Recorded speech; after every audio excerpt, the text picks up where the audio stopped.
বক্রতুণ্ড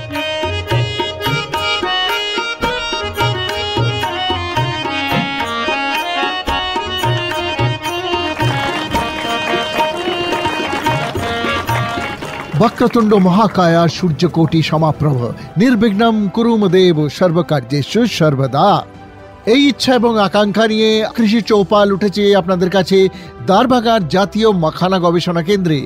মাখানা, যা কালো হীরা নামেও পরিচিত, এক ধরনের জলজ উদ্ভিদ। কৃষিকাজের কথা বলতে গেলে মাখানা 4 থেকে 6 ফুট গভীর জলাবদ্ধ এলাকায় অথবা অন্যান্য ফসলের মতো জমিতে চাষ করা হয়। আমাদের দেশে 80% মাখানা বিহারে চাষ করা হয়। বিহারের প্রধান মাখানা উৎপাদনকারী জেলাগুলি হল দ্বারভাঙ্গা, মধুবনী, সহরসা, সুপল, আরারিয়া, সীতামাড়ি, কিষানগঞ্জ, পূর্ণিয়া এবং কাটিহার। এই বছরের বাজেটে বিহারে মাখানা বোর্ড স্থাপনের ঘোষণা করা হয়েছে। এই বোর্ডের উদ্দেশ্য হবে মাখানা কৃষকদের কৃষক উৎপাদক সংগঠনে সংগঠিত করা, মাখানার উৎপাদন এবং গুণমান বৃদ্ধি করা এবং প্রযুক্তির মাধ্যমে অসুবিধাগুলি কাটিয়ে ওঠা। এখন বলুন, আপনি কতবার মাখানা খান? দিনে একবার, সপ্তাহে একবার, মাসে একবার, অথবা 365 দিনের মধ্যে 300 দিন? আমি এটা বলছি কারণ দেশের প্রধানমন্ত্রী নরেন্দ্র মোদী 365 দিনের মধ্যে 300 বার মাখানা খান। তিনি মাখানা সম্পর্কে অনেক কিছু বলেছেন, কিভাবে এটিকে লোকাল থেকে গ্লোবাল নিয়ে যাওয়া যায়, কিভাবে বিশ্ব মানচিত্রে মাখানার চিহ্ন এমিট করা যায়। अब बारी बिहार के मखाना की है। मखाना आज देश के शहरों में सुबह के नाश्ते का प्रमुख अंग हो चुका है। मैं भी 365 दिन में से 300 दिन तो ऐसे होंगे कि मैं मखाना जरूर खाता हूं। ये एक सुपर फूड है जिसे अब दुनिया के बाजारों तक पहुंचाना है। তাহলে আসুন এখন আমরা মাখানার উৎপাদনের উন্নত প্রযুক্তি নিয়ে কথা বলবো এবং কিছু বিশেষ অতিথি আমার সাথে যোগ দিচ্ছেন। আপনাদের পরিচয় করে দিই। নমস্কার। জাতীয় মাখানা গবেষণা কেন্দ্রের একজন সিনিয়র বিজ্ঞানী ডক্টর মনোজ কুমার। মনোজ, স্বাগতম। আমার সাথে যোগ দিচ্ছেন ডক্টর বি.আর. জোনা, দ্বারভাঙা জাতীয় মাখানা গবেষণা কেন্দ্রের একজন সিনিয়র বিজ্ঞানী। ডক্টর জোনা, স্বাগত। এবার আমার সাথে যোগ দিচ্ছেন এম.এস. রাউত সাহেব, দ্বারভাঙা জাতীয় মাখানা গবেষণা কেন্দ্রের একজন বিজ্ঞানী। স্যার, আপনাকেও স্বাগত। ডক্টর জানা, মাখানা চাষ ছাড়া অন্য কোনো ফসল কি অতিরিক্ত হিসাবে চাষ করা যেতে পারে? অবশ্যই আমরা এটা করতে পারি। যদি আমরা সিয়ারা চাষ করি তাহলে আমাদের আরো বেশি আয় হবে। এর জন্য যে অন্য নার্সারিটি রয়েছে তাকেও প্রিপারেশন নিতে হবে। এটা কুকি ইউকের মতো চাষ, ফোমিং। যে জমিতে অক্টোবর পর্যন্ত সারা বছর জল থাকে, আমরা সেই জমিতে আগস্ট পর্যন্ত মাখানার চাষ করতে পারি। তারপরে আমরা ধানও চাষ করতে পারি। যদি নভেম্বরের পর জল শুকিয়ে যায় তাহলে আমরা সেই জমিতে গম চাষও করতে পারি। রাওয়াত সাহেব আমাদের সাথে আছেন। আপনি কি মাছ চাষের কোনো সম্ভাবনা দেখতে পাচ্ছেন? এটি একটি অত্যন্ত গুরুত্বপূর্ণ প্রশ্ন। আমি এই চৌপালে আপনাকে বলতে চাই যে মাখানার মতো এখানেও মাছ চাষ হচ্ছে এবং বিহারে প্রায় 8 লক্ষ হেক্টর এলাকা জলাবদ্ধ অবস্থায় রয়েছে এবং এখনো পর্যন্ত আমরা 1 লক্ষ চাষের এলাকাও অর্জন করতে পারিনি। তাই আমাদের বিশাল সম্ভাবনা রয়েছে যে আমরা সেখানেও মাখানা চাষ করতে পারি। আমরা মাছ চাষও করতে পারি এবং উভয়ের চাষও করতে পারি এবং যদি এই সমন্বিত জলজ চাষ পদ্ধতিতে দেখা যায় তাহলে আমরা গভীরতা অনুসারে মাছ চাষ করতে পারি এবং মাছ নির্বাচনও করতে পারি। এর গভীরতা প্রায় 1 মিটার থেকে 1.5 মিটার। সেখানেও আমাদের কার্প কালচারের কিছু জাতের মাছ রয়েছে। তাই গম, কাতল, মৃগেলের মতো আমরা মাখানার সাথে এই জাতগুলি ব্যবহার করতে পারি এবং মাখানার গভীরতা চাষ পদ্ধতিতে আমরা শিঙি, মাগুর এই মাছগুলি নিতে পারি। ঠিক আছে, কিছু কৃষক আমার সাথে যোগ দিচ্ছেন। ধীরেন্দ্র কুমার, যিনি কামতল থেকে এসেছেন, তিনি আমার সাথে যোগ দিচ্ছেন। যদি আমরা মাছ চাষ করি তাহলে কত টাকা আয় হতে পারে?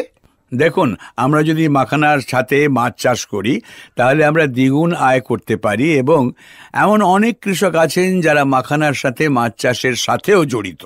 কিছু কৃষক আছেন যাদের চাষের ক্ষেত্রফল প্রায় 1 হেক্টর থেকে 2 হেক্টর।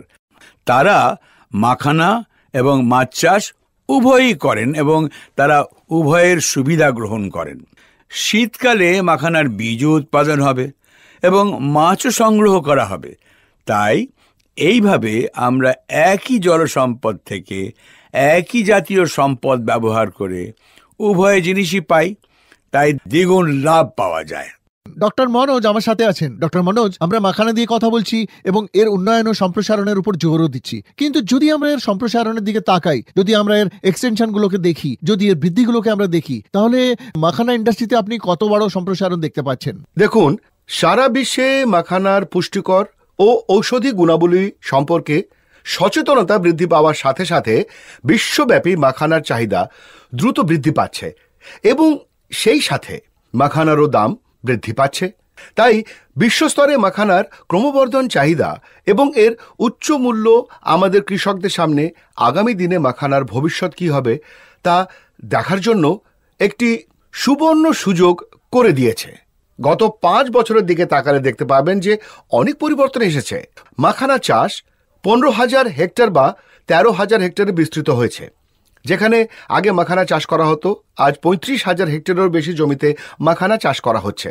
তখন তাদের আয় ছিল প্রতি মাসে 3,000 থেকে 45,000 বা 50,000 টাকা। আজ কৃষকরা সহজেই মাখানা চাষ করে প্রতি হেক্টরে 4 থেকে 5 লাখ টাকা আয় করছে। এছাড়াও যদি আপনি দেখেন, মাখানার আয়ের সম্ভাবনার কথা বিবেচনা করে অনেক নতুন কৃষক, শিক্ষিত যুবক মাখানা চাষের প্রতি আকৃষ্ট হচ্ছে। আলোচনায় আমার সাথে যোগ দিচ্ছেন, আসুন পরিচয় করিয়ে দিই, ডক্টর নচিকেত কোটালি, জাতীয় গবেষণা কেন্দ্র দ্বারভাঙ্গার পরিচালক। নমস্কার। ডক্টর নচিকেতকে স্বাগতম। আমার সাথে যোগ দিচ্ছেন ডক্টর সূর্যকান্ত তারাটে, দ্বারভাঙ্গার নমস্কার। জাতীয় মাখানা গবেষণা কেন্দ্রের একজন বিজ্ঞানী। ডক্টর সূর্যকান্তকে স্বাগত। ডক্টর বিনোদ কুমার পাডালাও এই সেশনে অংশগ্রহণ করছেন, তিনি একজন বিজ্ঞানী। স্যার, নমস্কার। আপনাকেও স্বাগত। প্রথমেই ডক্টর নচিকেত, নমস্কার। আমি আপনার কাছে আসতে চাই। আজকাল যে কোনো কৃষিকাজ এবং পরিচালনায় যন্ত্রপাতির ব্যবহার অনেক বেড়েছে, আর যদি আমরা নির্দিষ্ট মাখানা উৎপাদন, মাখানা চাষের কথা বলি, তাহলে এখানে এই যন্ত্রটি কিভাবে প্রয়োগ করা হচ্ছে তা আপনি কিভাবে দেখেন? গত 5 বছরে মাখানার উৎপাদন ক্ষেত্র 3 গুণ বৃদ্ধি পেয়েছে। এটা এত বড় কেন? কারণ তখন মেশিন ছিল এবং এই মেশিনগুলি দিয়েই শ্রমের কাজ করা হতো। এখন যদি আমরা মাখানার কথা বলি, তাহলে মাঠ বা পুকুর প্রস্তুত করা, পুকুর থেকে গার্ড বের করা বা বাঁধ তৈরি করা, এমন অনেক কাজ আছে যার জন্য প্রচুর শ্রমের প্রয়োজন হয়, কিন্তু এই শ্রমের এখন ধীরে ধীরে হ্রাস পাচ্ছে। বর্তমান পরিস্থিতি হলো, আগামী সময়ে আমাদের উৎপাদনকারীর সংখ্যা কম এবং ভোক্তাদের সংখ্যা বেশি হবে। তাই এর অর্থ হলো মেশিন ছাড়া আমাদের কাজ চলবে না। আমাদের মাননীয় প্রধানমন্ত্রীর স্বপ্ন যে 2047 সালের মধ্যে আমাদের দেশ একটি উন্নত ভারত হবে। তাই স্বপ্নগুলির মধ্যে একটি হলো আমাদের কৃষিতে 75% যান্ত্রিকরণ হবে এবং এর জন্য মেশিনের প্রয়োজন। নতুন মেশিন উদ্ভাবন করতে হবে এবং কৃষকদের কাছে সহজলভ্য করতে হবে। এর জন্য ভারতীয় কৃষি গবেষণা পরিষদ এবং কৃষি ও কৃষক কল্যাণ মন্ত্রকের সাথে আমরা জনগণের জন্য একসাথে কাজ করছি। ডক্টর সূর্যকান্ত, চাষের মাঠ প্রস্তুতি, পুকুরের প্রস্তুতি খুবই গুরুত্বপূর্ণ। এই ধরনের শ্রমে যেখানে এত কঠোর পরিশ্রম, কোন যন্ত্র ব্যবহার করে তা কমানো সম্ভব, আপনি একটু বলুন। প্রথমত, যদি আমরা চাষের প্রস্তুতির কথা বলি, তাহলে মাটি ভালোভাবে প্রস্তুত করতে হবে। এর জন্য আমরা প্রাথমিক চাষ, দ্বিতীয় চাষ, পডলিং অর্থাৎ কাদায় ভেজা চাষ করতে পারি। প্রাথমিক চাষে আমরা ট্র্যাক্টরের সাথে এনডি প্লাভ, ডিস্ক প্লাভ এর মতো কিছু লাঙল ব্যবহার করে মাটি ভালোভাবে প্রস্তুত করতে পারি। আমরা মাটি ভেঙে ফেলতেও পারি, ওলটপালট করতে পারি এবং আমরা দ্বিতীয় চাষ করতে পারি। এতে আমরা ট্র্যাক্টরের সাথে ডিস্ক হেরেও এবং কাল্টিভেটরের মতো সরঞ্জাম ব্যবহার করে মাটি নরম করতে পারি। এর সাহায্যে আমরা মাটির আগাছাও নিয়ন্ত্রণ করতে পারি। এরপর পদ্মের বীজ লাগানোর জন্য একটি ভালো গাছ তৈরি করতে আমরা ভেজা জুতো অর্থাৎ পডলিং করি। এরপর গাছপালাগুলির বৃদ্ধি খুব ভালোভাবে ঘটে। যদি ছোট পুকুর বা ছোট খামার থাকে, তাহলে আমরা ট্র্যাক্টরের পরিবর্তে পাওয়ার কিলারও ব্যবহার করতে পারি। যদি আমাদের পুকুর কিলার তৈরি করতে হয় বা খামার থেকে মাটি খনন করতে হয়, তাহলে আজ অনেক মাটি সরানোর মেশিন রয়েছে, যার সাহায্যে আমরা সহজেই এই সমস্ত কাজ করতে পারি। ডক্টর বিনোদ কুমার পাডালা আমাদের সাথে আছেন। ডক্টর বিনোদ, মাখানা ফসল কি পোকামাকড় দ্বারা আক্রান্ত হয়, এবং যদি তা হয় তাহলে আমরা কিভাবে রক্ষা করব? আর দ্বিতীয়ত, যখন পোকামাকড় আক্রমণ করে আমরা খুব দ্রুত রাসায়নিক ব্যবহার করি অথবা অন্য কোনো কৌশল ব্যবহার করি, তার জন্য কি কোনো পদ্ধতি আছে যে আমাদের এটা কিভাবে করা উচিত, কি পরিমাণে রাসায়নিক ব্যবহার করা উচিত? হ্যাঁ, অবশ্যই। অন্যান্য ফসলের প্রতি পোকামাকড় আমাদের মাখানা চাষের জন্য অনেক ক্ষতি করতে পারে, এবং যদি বিশেষভাবে দেখা যায় তাহলে এই ক্ষতি নার্সারি পর্যায় থেকে ফুল ফোটার পর্যায় পর্যন্ত বেশি দেখা যায়। যেমন কিছু পোকামাকড় মাখানার ফলন এবং গুণমানের ওপর খারাপ প্রভাব ফেলে। উদাহরণস্বরূপ লাহি, যাকে মাহু বলা হয়, এটি ডিসেম্বর থেকে মার্চ পর্যন্ত নার্সারি পর্যায়ে আক্রমণ করে, যার কারণে এটি পাতা থেকে রস চুষে নেয়। রস চুষে নেওয়ার কারণে পাতা হলুদ হয়ে যায়, এবং এর প্রধান কারণ নার্সারি পর্যায়ে দেখা যায়। এছাড়াও সিঙ্গার ভ্রু নামক একটি পোকা আছে যা পাতা খায় এবং ফটোসিনথেসিসের মাধ্যমে মাখানা তৈরির জন্য পাতায় থাকা সমস্ত ক্লোরোফিল কমে যায়, যার ফলে আমাদের ফলন বিরূপভাবে প্রভাবিত হয়। এছাড়াও রুট বোরার নামক একটি পোকা আছে যা পুরো শিকড় আক্রমণ করে এবং খেয়ে ফেলে। এই কারণে আমাদের উদ্ভিদ পুষ্টি এবং জল শোষণ করতে সক্ষম হয় না, যার পরে এটি মারাও যেতে পারে।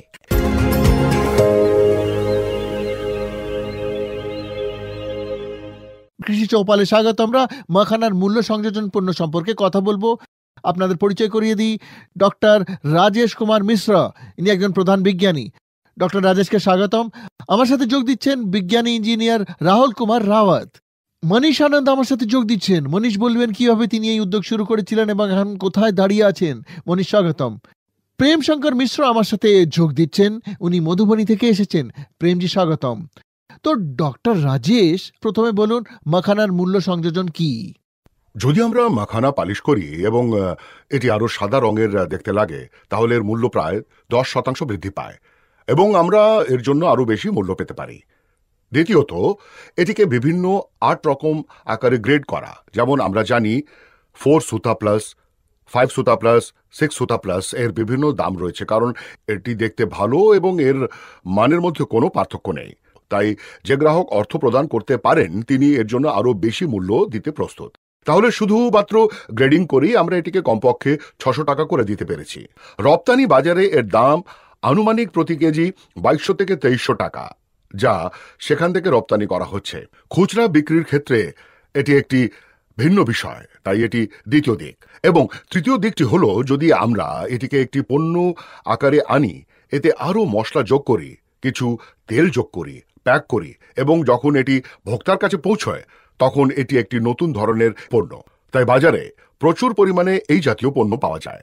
আমাদের সংস্থান এবং ICR এর অনেক প্রতিষ্ঠান এই বিষয়ে কাজ করছে এবং বিভিন্ন প্রশিক্ষণার্থীদের শিক্ষাও প্রদান করছে।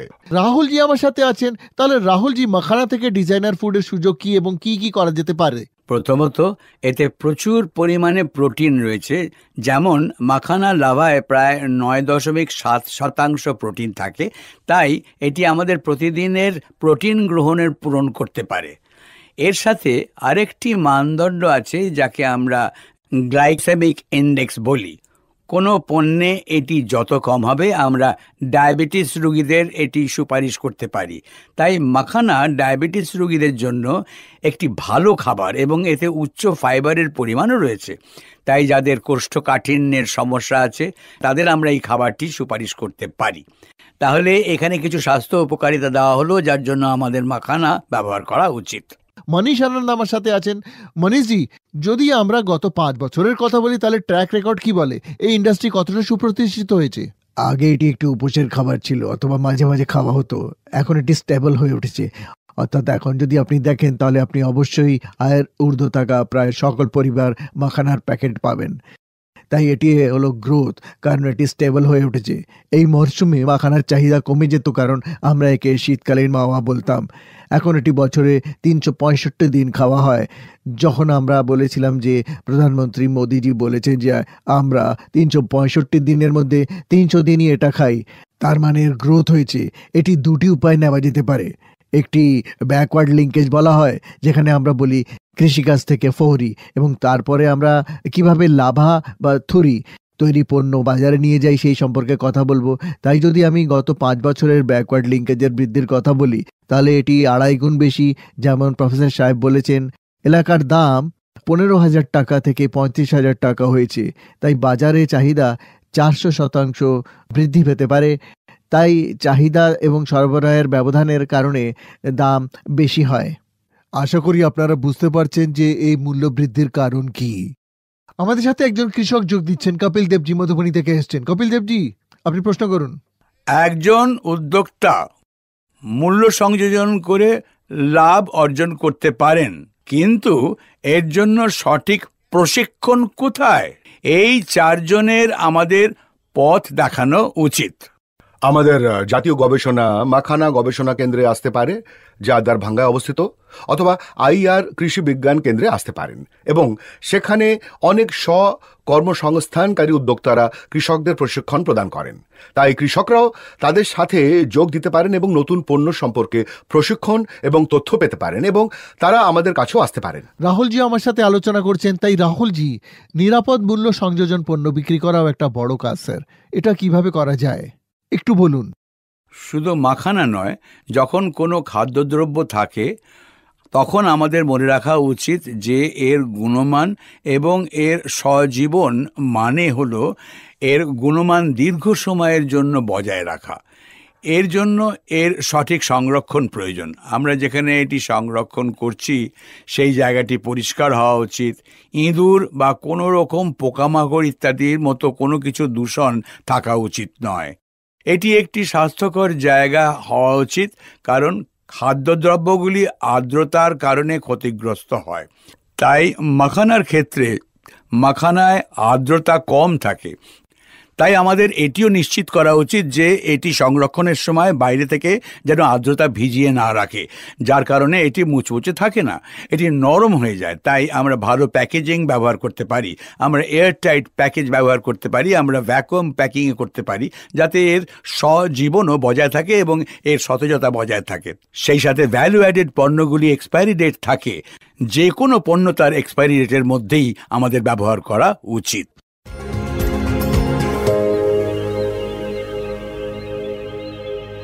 মাখানা চাষ খুব শ্রমসাধ্য কাজ।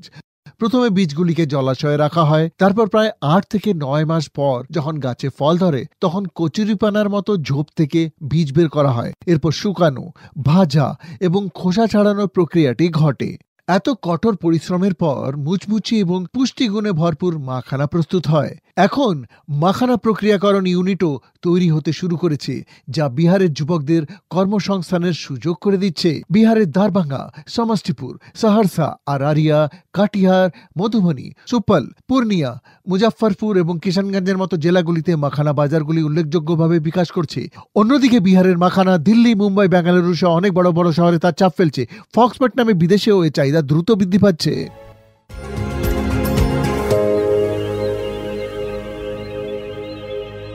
আমরা মাখানা সম্পর্কিত বিপণন, মান, রপ্তানি এবং নীতিগত বিষয়গুলি নিয়ে কথা বলবো। আমার সাথে একজন বিশেষ অতিথি যোগ দিচ্ছেন, আপনাদের সাথে পরিচয় করিয়ে দিতে চাই। ডক্টর রাজেশ কুমার বিশ্বকর্মা। নমস্কার। স্বাগতম স্যার। বিদ্যানন্দ ঝা আমার সাথে যোগ দিচ্ছেন, তিনি দারভাঙ্গার MLSM কলেজের প্রাক্তন অধ্যক্ষ। স্যার স্বাগতম।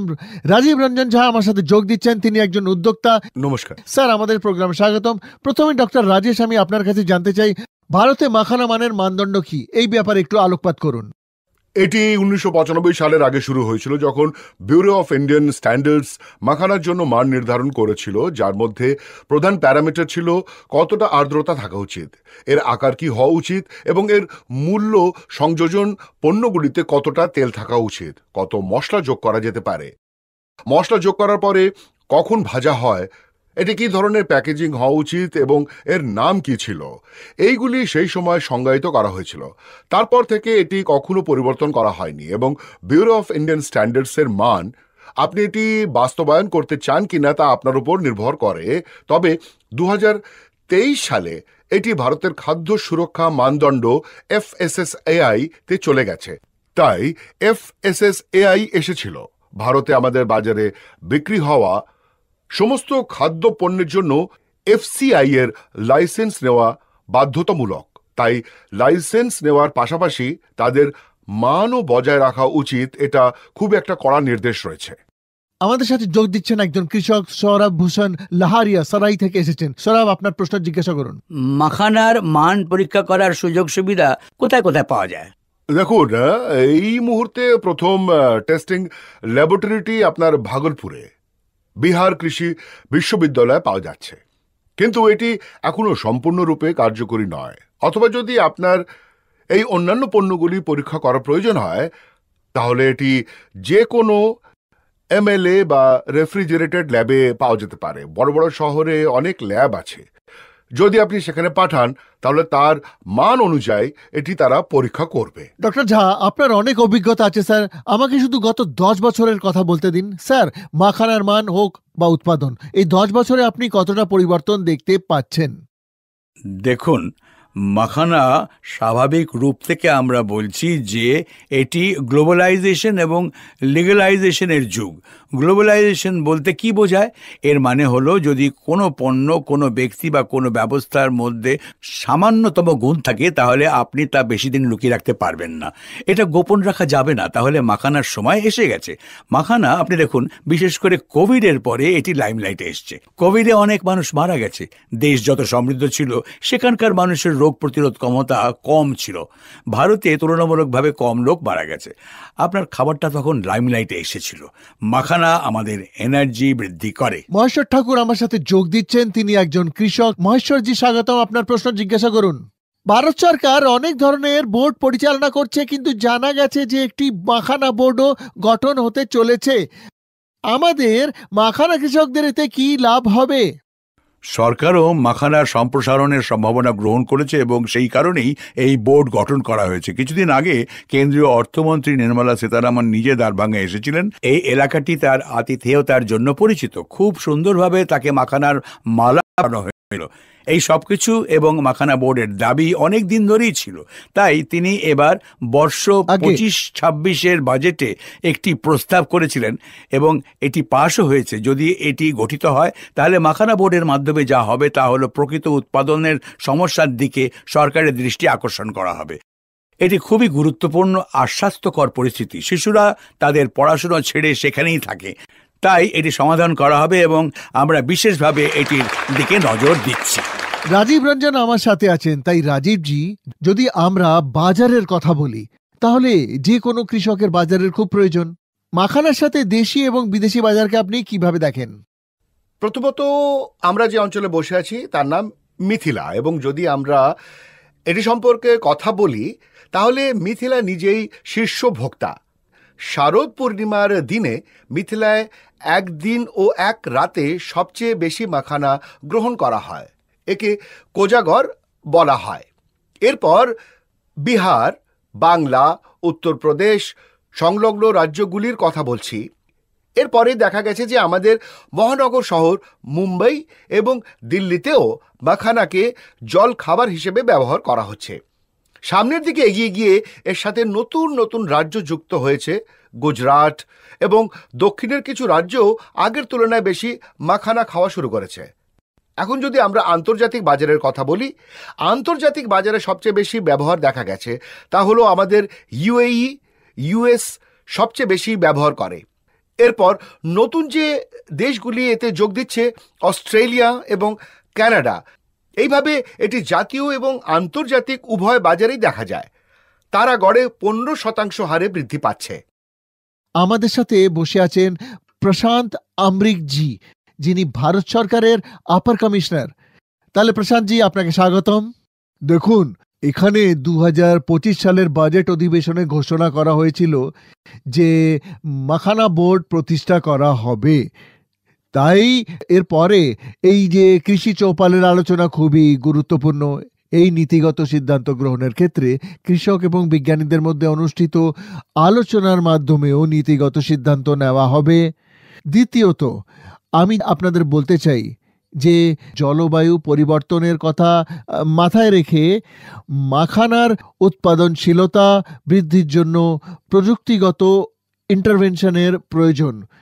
এর জন্য প্রচুর গবেষণার প্রয়োজন। এর জন্য আইসিআরকে গবেষণার উপর জোর দিতে হবে এবং তৃতীয় গুরুত্বপূর্ণ বিষয়টি যা আমাদের কিছু কৃষক ভাইয়েরা জিজ্ঞাসা করেছিলেন তা হলো প্রশিক্ষণের সুবিধা আমরা কিভাবে পাবো।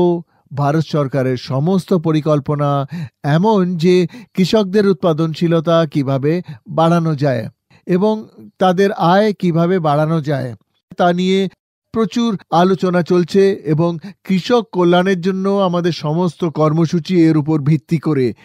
আমি আপনাকে বলি যে ভারতে 730টিরও বেশি জেলায় কৃষি বিজ্ঞান কেন্দ্র রয়েছে এবং টেকনোলজি ম্যানেজমেন্ট এজেন্সি আত্মাও রয়েছে।